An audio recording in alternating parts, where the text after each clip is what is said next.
Hey guys, it's Emily, the controversial mom, and I am out for a walk today because life is crazy. As all of you that are moms know, life can be crazy sometimes and you have to learn how to multitask to get it all done, and today is one of those days. It has been an absolutely crazy week at work, so I am really behind on most things around the house. So today is my makeup day, trying to get it all done, which means I can't go to the gym, which means the only way to get my exercise in for the day is to go for a walk. And while I love to walk and get my workout in, I actually have to make sure I get work done too. So I am killing two birds with one stone, and I'm walking and talking to you guys, which is perfect because I wanted to talk about MAHA today. I hope that all of you have seen in the headlines what's going on with the whole thing with HHS and RFK Jr. removing these petroleum-based synthetic dyes from our food supply. Now, I'll be honest, I haven't followed this whole thing for very long. I really have never heard of the food dye stuff until last fall, really and truly, when I was having lunch with a friend. She talked about it. I did a little bit of research. I knew enough to know it was bad, but it was in our food supply, and that was honestly about as far as I ever got. So I've really started to try to understand a lot of it recently as it's become more of a hot topic. So over the past probably 2 weeks, I've done a lot of reading on it. I've listened to a couple of podcasts.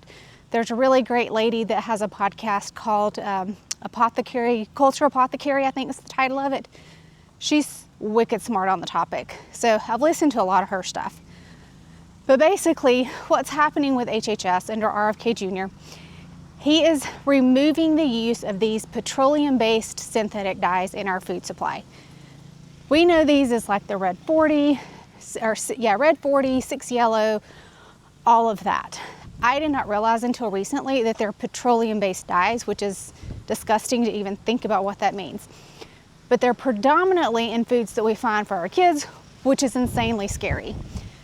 So he's trying to remove these from the food supply, specifically on what our children eat, which is great news.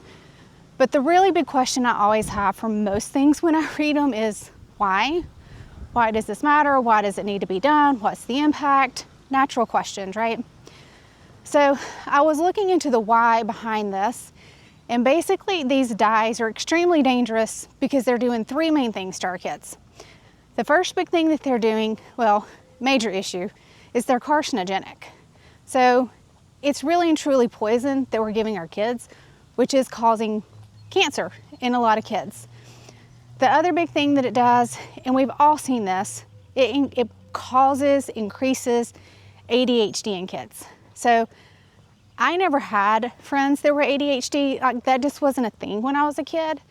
But now that I have a son, so many of his friends are diagnosed with ADHD. And then they get on medicine for it, which also, by the way, a lot of the medication has these dyes in them. So if the dye is causing ADHD, and then we give them meds that have more of the dye that causes the problem. Figure that one out for me. But the other big thing that it does, and this one is much more prominent, I think, is it's causing obesity and diabetes in our kids. And when you start looking at labels like I did, that starts to make a whole lot more sense, because these dyes are predominantly in foods that are targeting children that are chock full of nothing but sugar. So you're targeting kids to eat junk food like gummy worms, and then they sit around do nothing all day, so then they develop diabetes. Major problem, because we're teaching kids to rely on pharmaceuticals like medication to treat diabetes, and then they're lifelong big pharma patients. So all things that we need to avoid. So that's kind of the why behind why this is such a big deal. Now, RFK Jr. with the HHS and along with the FDA are really taking kind of a multi-pronged approach to getting rid of these dyes. The first big thing that they're doing is they're revoking the authorization of two existing dyes that are out there. The first one is called Citrus Red 2, and I had never heard of that one, thankfully. There's reason. It's because it's been prohibited from being used since the 50s. Figure that out. But it's not been able to be used for decades, and it was predominantly used to color the peel of oranges to make them more attractive so people would buy them. But they found that they're carcinogenic to humans, so they prohibited the use of the dye back in the 50s. So RFK is really just pulling back the authorization to use it, even though it's not currently being used. So it's kind of an administrative cleanup in my mind. The other thing that he's doing, or the other one he's pulling back, is one called Orange Bee. Now, last summer, my sister-in-law got on this big kick how she didn't want the kids to eat hot dogs because they caused cancer. And I couldn't quite figure out her logic behind it until recently. Orange Bee is limited to only be used in the casings of hot dogs and sausages. It's not even produced in the United States.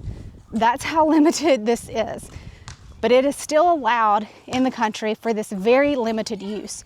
So RFK Jr. is revoking the authorization for that. It shouldn't be that big of an issue considering how limited it's used anyways. So hopefully there's not a big problem with those. We shall see. The other big thing that he's doing is revoking the 6 petroleum-based synthetic dyes that we usually see in our food supply. So red 40, yellow 6, blue 1, blue 2, all the colors. As he's fading those out, he's also working on the process to review and approve natural food dyes. So think beet juice for like things that are purple or a reddish color. So he's working those things simultaneously. Get rid of the bad, bring in the good, and really and truly try not to disrupt the food supply as much as possible. He's also working with the NIH to do a full comprehensive research on what these additives are doing to our kids. We know some of them are causing cancer. We know some of them are causing ADHD, but those are the top level things. We don't know the full scope of what's happening with these additives. So the NIH is going to do a very deep dive, comprehensive review of the additives to see what it's doing. Once we know what it's doing, we can figure out how to treat it, which will be a huge thing. So those are the big things he's doing. Now, the synthetic petroleum-based dyes that he's trying to get rid of, the interesting thing is he's not working through Congress to get this done. Typically when we see stuff like this, new policy rolling out, we hear a lot about congressional acts, congressional efforts to really get things done. He's not going that route, which I kind of like. I'm not going to lie. I think that's kind of a good thing. What he's doing is working directly with the food industry to get this done. So he's going directly to food industry, and there's one called the Consumer Brand Association. It's a US-based association. He's gone to them, outlined exactly what he wants, and kind of given the why we need to do it.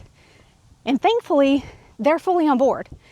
They've said, absolutely, we want to be a part of this. We want to work with the administration, and they've started taking corrective actions already, which is amazing that they're moving so quickly.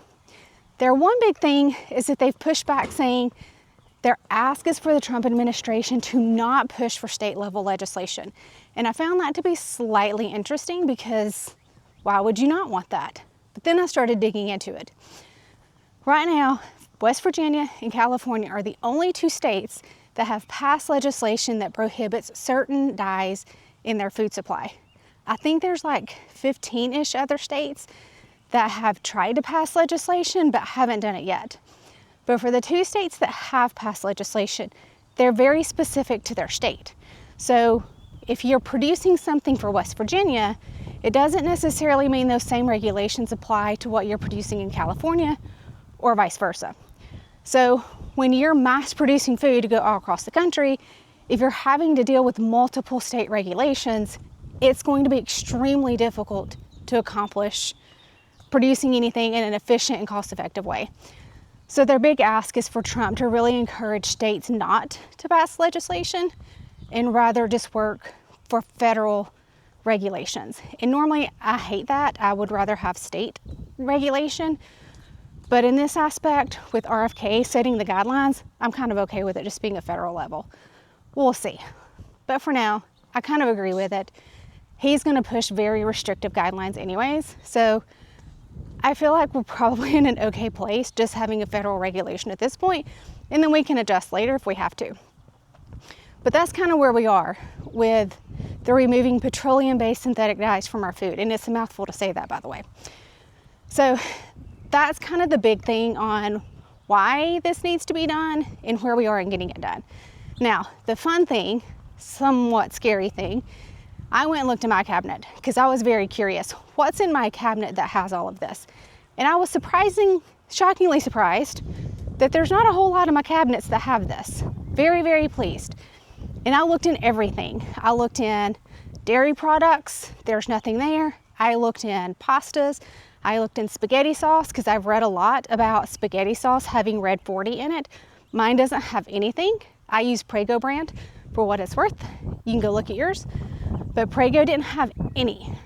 I look at canned vegetables. I looked at like chili beans. I looked at baked beans. I looked at green beans. I looked at canned corn, tomatoes. None of that had any of the synthetic dyes in there, which was awesome news. I was very pleased with that. The only things that I found were pepperoncinis. I use jarred pepperoncinis for my salads sometimes. They had yellow 5, I think, yellow something. That was the only adult item that had any of the synthetic coloring in it. All of my adult stuff was clean except for those. However, my kid's food was very different. So he likes to eat, he calls them trolleys. I called them night crawlers when I was a kid. It's the little short sour gummy worms that you get, and it's kind of a black package. He loves those. It is his go-to snack anywhere we go. He loves them. So we always keep them in the house. It had 5 of the 6 dyes in it, if I'm not mistaken. It had a lot of them.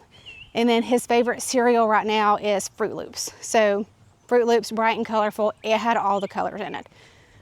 I looked at the Honey Nut Cheerios. They didn't have anything in it. So I kind of am guessing it's easy to spot where most of this stuff is. It's your more colorful things versus your more neutral colors like Cheerios.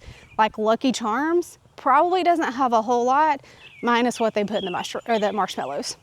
So it's easy to spot where this stuff is. And again, it's targeting children, which is very, very, very concerning, because we're pumping them full of poisons that cause cancer, lead to diabetes, lead to obesity, cause ADHD, all the things. So it's really disheartening to see that that's where it's all going.